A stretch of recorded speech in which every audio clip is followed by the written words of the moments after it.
Pauta de Análisis en la 100.5. 8:04 de la mañana de este lunes 3 de agosto y como es habitual, ponemos foco sobre preguntas, sobre temas que la Escuela de Gobierno de la Universidad Católica va haciendo a través de sus académicos y poniendo quizás probablemente foco en algunos temas que no están en la contingencia arriba de la ola, pero que son claves, relevantes para darle sustrato a esta sociedad que se va construyendo. A partir del séptimo básico es razonable que los establecimientos escolares puedan usar criterios académicos como notas, ranking o pruebas de admisión para elegir a quienes postulan a sus aulas. Es lo que preguntaron en el panel de políticas públicas de la Universidad Católica, la Escuela de Gobierno, y tenemos a Harald Bayer con nosotros para hablar precisamente con esto, exministro de Educación académico de la Escuela de Gobierno LUCE. ¿Cómo estás, Harald? Qué gusto tenerlo aquí nuevamente. Muchas gracias por acogernos en este programa tan importante. No, gracias. Gracias por lo importante, nada es tan importante. Harald, ¿cómo es esto que aparece? No entiendo la pregunta mucho. Dice, a partir del séptimo básico es razonable que los establecimientos escolares puedan usar criterios académicos, notas, ranking o pruebas de admisión para elegir a quienes postulan a sus aulas. ¿Esto no sucede ya? No, hoy día está prohibido en rigor a propósito de la ley de inclusión. Pero es un tema de arduo debate y ha sido de arduo debate. Sí, antes existió. Antes los liceos emblemáticos, por ejemplo, podían seleccionar a través de sus propias pruebas a los estudiantes que elegían. Se refiere a eso, a eso. Lo que pasa es que lo planteamos más amplio. Es que yo lo veo más amplio. Hay que entender un poquito la lógica. Nosotros como Escuela de Gobierno estamos invitando a este panel de expertos a pensar sobre temas que nos parecen importantes y contribuir de alguna forma al debate. Y hay un proyecto de ley, ¿no es cierto?, que envió el gobierno, y el proyecto de ley establece un criterio general de admisión a partir del séptimo básico por desempeño académico, pero no dice exactamente a qué se refiere con eso lo deja sujeto a un reglamento. Entonces nosotros quisimos hacer la pregunta amplia. Ya. Y es interesante porque si bien el 61% de los que respondieron en la encuesta, fueron 34 de 43, que son los integrantes del panel, respondieron que estaban de acuerdo con esta planteamiento general, y un 29% dijo estar en desacuerdo. Pero lo interesante es que cuando uno mira las respuestas que dieron por escrito los distintos entrevistados, entre los que están de acuerdo hay muchos matices, como diciendo para un grupo específico de colegio, asegurando de que esto no introduzca discriminación, asegurando de que esto no sea solamente el criterio académico, sino que también de alguna forma criterios socioeconómicos para asegurar una cierta diversidad. O sea, dentro de los que están de acuerdo hay muchos con matices. Ecualizando finalmente. Entonces eso es interesante. Y después, entre los que están en desacuerdo, que también hay interesante, hay algunos que dicen, la pregunta es muy amplia, nosotros estaríamos dispuestos a aceptar que hubiese liceos de alta exigencia que pudiesen exigir algo como el ranking o algo muy específico, digamos. Entonces, da la impresión de que dentro de estos acuerdos y de estos desacuerdos hay ciertas fuerzas que de alguna forma podrían conducir a ciertos acuerdos. ¿Por qué hicimos esta pregunta? En esta materia hay un gran desacuerdo en el país respecto al sistema de selección escolar, digamos, la admisión escolar. Harald, ¿no fue esta una discusión? ¿No fue una discusión que quedó zanjada? Es que el problema es que no quedó zanjada porque es que es muy interesante porque la ley de inclusión tenía tres grandes dimensiones, si uno se fija. Uno era la selección escolar, la otra era el término gradual del financiamiento compartido y la otra la imposibilidad de que proveedores con lucro pudiesen ofrecer educación. Los dos segundos temas, si bien fueron controvertidos en su momento, no se han vuelto a discutir. En cambio, el sistema de selección a los distintos establecimientos ha sido materia de amplia discusión en los últimos 10 años. Y no sigue habiendo acuerdo en torno a esta materia, digamos. ¿Y por qué ocurre eso? Una posibilidad, y la hipótesis que está detrás, es que si bien hay criterios que se establecen en el sistema de admisión escolar para elegir a estudiantes, en la práctica esos agotan el 20% de la matrícula. en los colegios que tienen sobredemanda. Por supuesto, los colegios no tienen sobredemanda, entran todos los que postulan, digamos. O sea, hay una pequeña ventana que pueden seleccionar, pero muy poquito. No, es que hay criterios. El sistema tiene ciertos criterios, si son hermanos, si son hijos de funcionarios, etc. Y ahí se acaba eso muy rápido. Se acaba muy rápido con el 20% de los cupos aproximadamente. El otro 80% se selecciona al azar. Y eso genera en las familias, en la población, una cierta incomodidad. Sí, la mal llamada tómbola. Exacto. Entonces hay toda una discusión, o ha habido en estos años una discusión, si se podrían agregar otros criterios al sistema de admisión, justos teóricamente, ¿no es cierto?, que reduzcan el peso que tiene el azar, porque el azar en sí mismo no es un criterio de justicia, digamos, sino que es un recurso de última instancia para seleccionar estudiantes. A propósito de eso, había una amplia discusión, y uno de los temas que ha estado en la discusión es la posibilidad que haya una selección por trayectoria académica del estudiante, ¿no es cierto? Y eso fue lo que quisimos preguntar, porque este proyecto de ley que está a la base de esta pregunta, ¿no es cierto?, tiene otros elementos tal vez más complejos que estos, digamos, pero que de alguna forma nosotros nos quisimos concentrar en esta dimensión porque es una de las dimensiones más discutidas transversalmente. Sí. Más allá de la explicación que usted daba de que todos tienen matices en cuanto al fondo, ¿no? De cómo hacerlo, podríamos decir que queda 6-4 de que están más de acuerdo que hacer algún 6 tipo... a 3, 6 a 3. Más o menos, 6-3 más un... más uno que más está neutral. De que se tiene que, o se podría poner algún criterio de selección.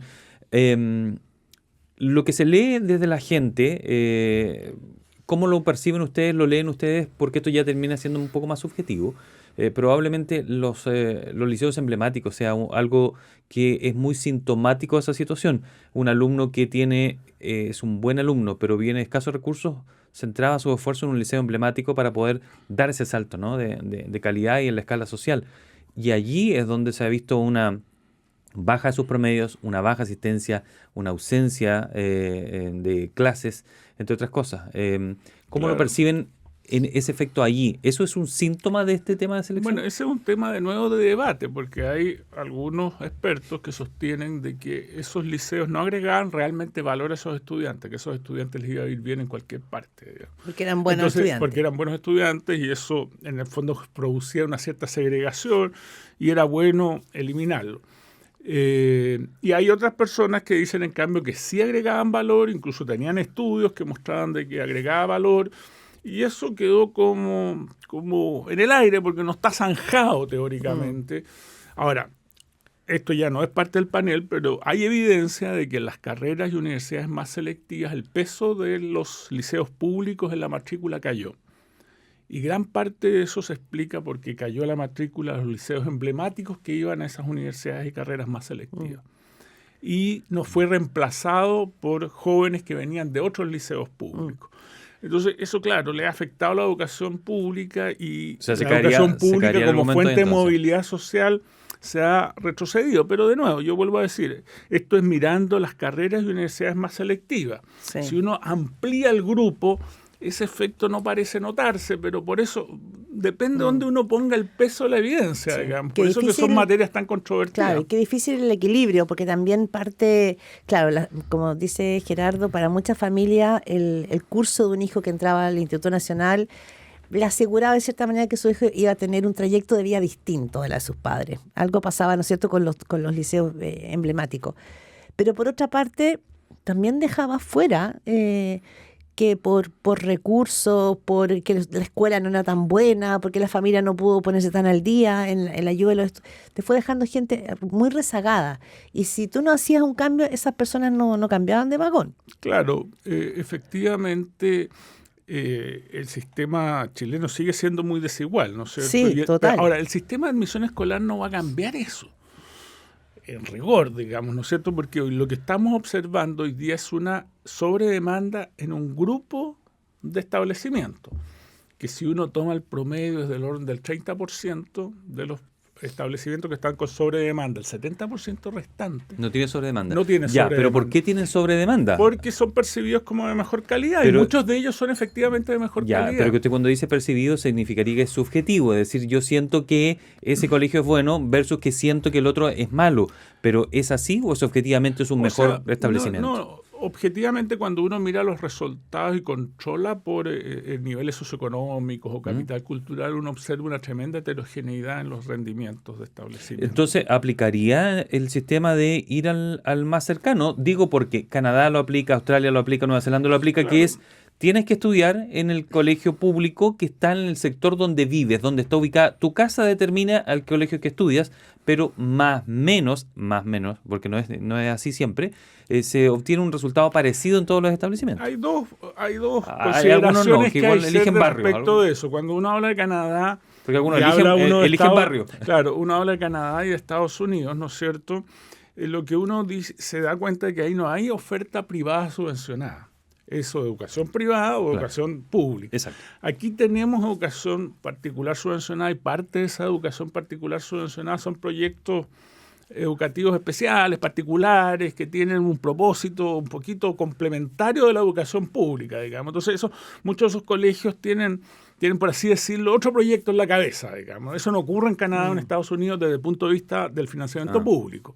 Entonces, eso es matiz. Y lo otro es que en Chile es muy segregado residencialmente, entonces usar la cercanía puede producir segregación, digamos, ¿no es cierto? Entonces, ese es un criterio que está incorporado, por ejemplo, en este proyecto de ley, que es discutible dado lo segregado que es Chile. Ahora, tú dijiste un punto, también en Estados Unidos hay evidencia que la gente se cambia de barrio, para ir buscando ciertos colegios, digamos, y terminan subiendo los precios de la casa, entonces se termina segregando producto de la oferta educacional. Entonces, todo esto están lleno de complejidades, estos matices.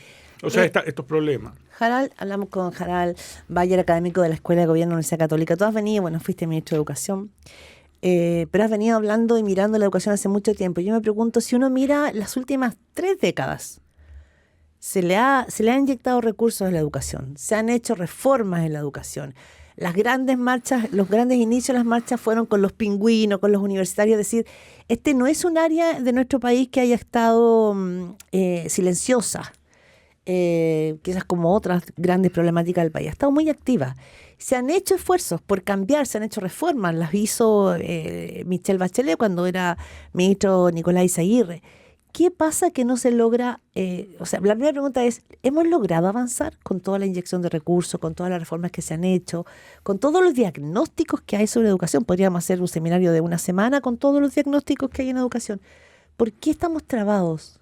A ver, yo me atrevería a decir que hay avances que uno no puede negar. Digamos, nosotros hoy día tenemos, por ejemplo, la graduación de educación secundaria es una de las 3 más altas del mundo. Nosotros hace 50 años atrás teníamos una cobertura en la educación secundaria muy baja, digamos. Hemos logrado introducir un cierto nivel mínimo de desempeño que es líder en América Latina, digamos, ¿no es cierto? Y todas esas cosas hay que reconocerlas, pero no hemos podido darnos el salto. Pero qué importante reconocerlas también, porque si no el pesimismo en la familia es todo. Exacto. Pero lo que nos ha pasado es que no hemos podido dar el salto para el nivel de desarrollo y de inversión que nosotros tenemos. Y yo creo que hay 2 grandes falencias que no hemos logrado resolver bien. La primera, ningún sistema educacional es capaz de dar más que lo que dan sus profesores. Y yo creo que la formación de nuestros profesores, la capacidad de traer capacidades a la profesión docente sigue estando muy retrasada en Chile. Y ese es un gran trabajo que tenemos que seguir haciendo. La carrera docente fue un avance, pero insuficiente, nos damos cuenta hoy día, 10 años después de haber aprobado esa ley. Y luego no hemos hecho la tarea en educación de primera infancia. Hoy día casi todos los países más desarrollados que nosotros tienen una cobertura a los 3 años, para poner una edad, de 100%. Nosotros estamos en 55 todavía.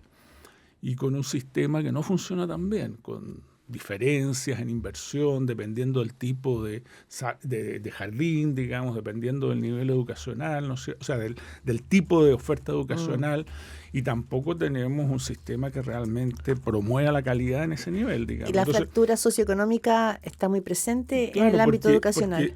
Pero es que fíjense ustedes que ya notamos a los 5 años diferencias en habilidades cognitivas y socioemocionales muy grandes, a los 5 años.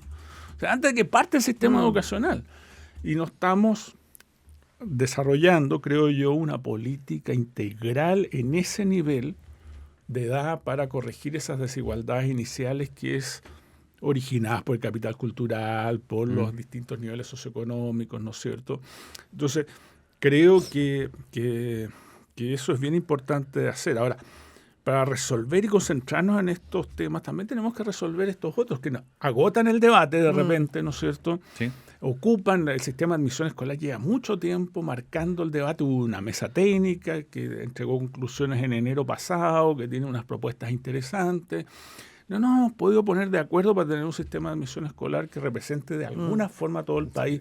Nos quedamos en eso además, y ya deberíamos estar hablando de otra cosa. Claro, ¿no? Sabemos que es importante tenerlo, digamos, y tenerlo bien diseñado, porque hay que distribuir los cupos escasos, por así decirlo, de alguna manera, ¿no es cierto? Pero no nos va a resolver estos problemas que ustedes acaban de mencionar, digamos. Pero ahora hay una propuesta de aumentar la posibilidad de que tengan cierto grado de selección, ¿no? En los colegios. Yo estoy pensando... Porque yo diría que el objetivo final es más bien, tenemos criterios justos de selección que podemos agregar a los actuales para reducir el peso del azar en la selección. ¿Podríamos ponernos de acuerdo en esto? Claro. No es que el azar vaya a desaparecer del todo, pero que su peso tal vez se reduzca y sea efectivamente un recurso de última instancia. Es que quizás eso puede apuntar, no sé, la forma en que va a quedar redactado, porque había algunas ideas allí que eran cuestionables, al menos para algunos de lo que se estaba pensando, pero cuando se dice que no exista selección es para que el que va más lento se mezcle con el que es un poco más dotado, más rápido, y él avance. Pero no sé si ha habido mirada desde el otro ángulo. Lo que le ha afectado a ese alumno que era muy bueno, que era muy concentrado, lo voy a poner gráficamente, está en una sala donde la mitad de su curso no le interesa estudiar y a él lo arrastran hacia atrás. Es decir, me hizo acordar de los patines de alguna manera. No, bueno, pero ese es un tema de nuevo, de gran debate en el mundo. Pero puede ser que hay que tener ese ángulo también. O sea, hay alguna evidencia de que hay ciertos efectos boutiques en el efecto par, digamos. A lo mejor es conveniente tener alumnos buenos juntos, digamos, y que esos alumnos buenos no afectan tanto el desempeño de los estudiantes de menos capacidades académicas. Pero por al revés sí puede ocurrir. Pero al revés puede ocurrir, digamos, por eso hablo del efecto boutique, digamos. Pero de nuevo, es toda evidencia muy controvertida, porque es muy difícil medir y ver las causalidades en esta materia, y por lo tanto yo diría que es un tema todavía de arduo debate en el mundo. A propósito de la inteligencia artificial, ahora se ha vuelto a la idea de la educación personalizada, digamos, la posibilidad de lograr en un sistema masivo tener educación más personalizada, y a lo mejor por ahí va una solución para este tipo de problemas, porque el profesor se convierte más bien en un facilitador en esos casos y va apoyando a cada uno de los estudiantes a su ritmo, digamos. Sí. ¿No es cierto? Hay cosas que se pueden pensar en esto, pero son temas controvertidos, temas que hay que seguir discutiendo, pero yo creo que si uno volviera aquí, ¿dónde hay que construir? Hay que construir en primera infancia, hay que construir en asegurar buenos profesores en las salas de clase. Y ahora habría que también probablemente, Harald, incorporar nuevos fenómenos que son la violencia, la soledad, salud mental. O sea, en toda esta discusión de la academia habrá que inyectar una situación que la semana pasada fue tremenda, como vimos los problemas de salud mental que se están dando en los colegios. Tú mismo escribiste una columna sobre la soledad de los estudiantes. Entonces creo que también esos son nuevos antecedentes que no sé si están reflejados en la discusión. Hay un esfuerzo, ¿no es cierto? Hemos legislado sobre eso. Sí.